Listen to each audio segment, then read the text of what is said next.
کیا کہتے ہیں؟ پھر کہتے ہیں مولوی سیاست کرتا ہوں، کہاں جاؤں نہیں کروں تو؟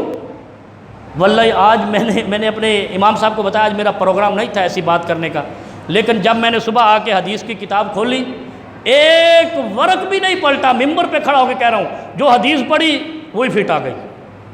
حدیث نمبر ہے 425، محمود ابن ربیع روایت کرتے ہیں اتبان بن مالک کے بارے میں۔ اتبان بن مالک کی بینائی چلی گئی تھی، اب اس کو غور سے سننا۔ وہ نبی علیہ السلام کے پاس آئے، قوم کے امام تھے، بدر میں شریک ہوئے، غزوہ بدر میں شریک ہوئے، اور نبی علیہ السلام کے پاس جاتے ہیں، یا رسول اللہ میری نظر چلی گئی ہے، میں قوم کا امام ہوں، میں یہاں نہیں آ سکتا نماز پڑھانے کے لیے، اپنی مسجد میں، میرے گھر اور مسجد میں نالا بہتا ہے، آپ میرے گھر تشریف لائیں، ایک جگہ پہ نماز پڑھ دیں، میں اس کو نماز کے لیے جگہ بنا لیتا ہوں، وہاں جماعت کرایا کروں گا۔ اللہ کے نبی صلی اللہ علیہ وسلم اگلے دن فقدا رسول اللہ و ابو بکر، اللہ کے نبی صلی اللہ علیہ وسلم اور ابو بکر اگلے دن اتبان بن مالک کے گھر چلے گئے۔ صحیح واقعہ سنا رہا ہوں، 425 صحیح بخاری علماء کے لیے، آپ سن لو، آپ کے لیے بھی فائدہ مند ہے۔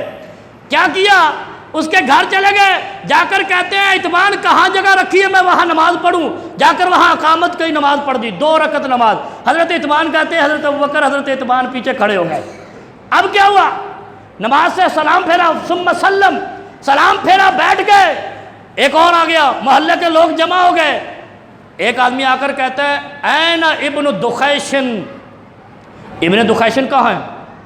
پھر اس کا نام ابن دخشن بھی تھا، وہ ابن دخشن کہاں ہے؟ ایک آدمی نے کہا، ایک ساتھ بیٹھا ہوا تھا آج کے مولویوں کی طرح، کہتا ہے اترکو، وہ چھوڑو اس کو، ذالک منافق، وہ منافق ہے۔ اللہ کے نبی صلی اللہ علیہ وسلم نے کہا لا تقل، نہیں کہو اس کو منافق۔ کہا یا رسول اللہ کیوں نہ کہوں؟ ہائے ہائے ہائے، جواب سننا، این وہی جواب جو ہمارے مولوی دے رہے ہیں۔ کہا کیوں نہ کہوں؟ اس لیے کہ فَإِنَّا نَرَا وَجْهَهُ وَنَصِيحَتَهُ إِلَى الْمُنَافِقِينَ، ہم اس کی یاریاں مشرکوں اور منافقوں سے دیکھتے ہیں۔ ہائے ہائے ہائے ہائے، ہم اس کی یاریاں مشرکوں اور منافقوں سے دیکھتے ہیں، اس کے ویلفیئر کے کاموں میں کافروں کو زیادہ ویلیو دی جاتی ہے۔ اللہ کے نبی صلی اللہ علیہ وسلم کہتے ہیں لا تقل ذالک فإنه قال لا الہ الا اللہ ومن قال لا الہ الا اللہ حرم النار علیہ، اللہ نے قال لا الہ الا اللہ کہنے والے پر جہنم کو حرام کر دیا ہے۔ اس کو منافق نہ کہو، اگرچہ اس کی یاریاں منافقوں سے ہیں یا مشرکوں سے ہیں۔ اور میرے بھائی خدا کا واسطہ ہے، جو کلمہ پڑھ لے، ہم نے نہ پرویز مشرف کو لوگوں نے کہا یہ قادیانی ہے، میں نے ایک بار نہیں کہا، لوگوں نے کہا نواز شریف ایسے ہے، زرداری ایسے ہے، ہم نے ایک بار نہیں کہا، اور آج بھی ہم کہتے ہیں عمران خان کلمہ گو مسلمان ہے، وہ جو بھی ہے، اس کی معاشی پالیسی جو بھی ہے، ہمیں اس سے غرض نہیں ہے، لیکن اس حدیث کی روح سے عمران خان کو یہودی کہنا، قادیانیوں کا ایجنٹ کہنا، منافق کہنا، یہ انسان کے اپنے ایمان کو ختم کر دے گا، مومن کے ایمان کو ختم کرے گا۔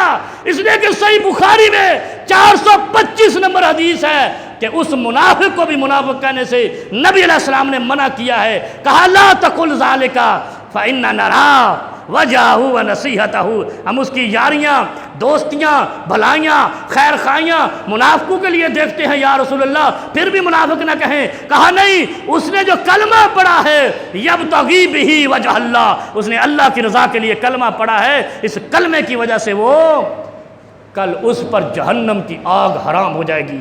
اور یہ کب کی بات ہے؟ غزوہ بدر کے بعد کی بات ہے، کبھی مکی زندگی پہ نہ لے جانا۔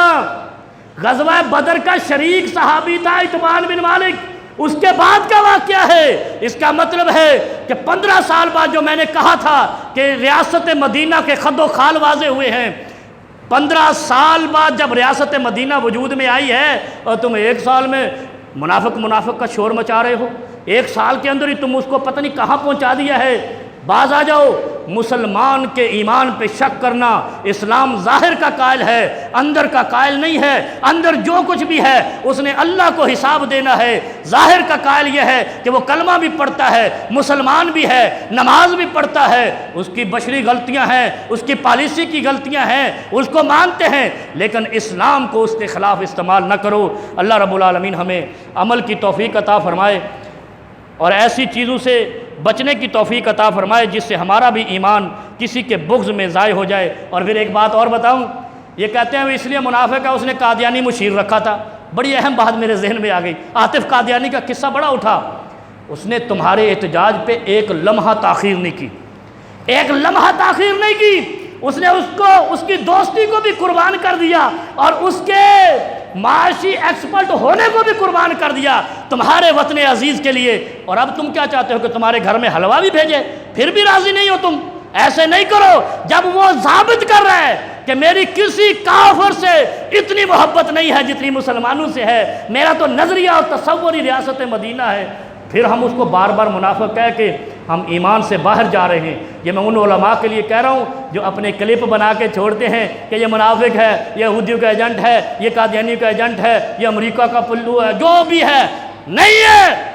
جو کلمہ پڑھتا ہے، نبی علیہ السلام نے کہا یبتغی بہ وجہ اللہ، وہ اللہ کی رضا کے لیے ہے اور کسی کو تمہارا حق نہیں ہے۔ نبی علیہ السلام نے ایک بھی منافق کو مسجد میں صف سے نہیں نکالا، صف سے نہیں نکالا، جانتے ہوئے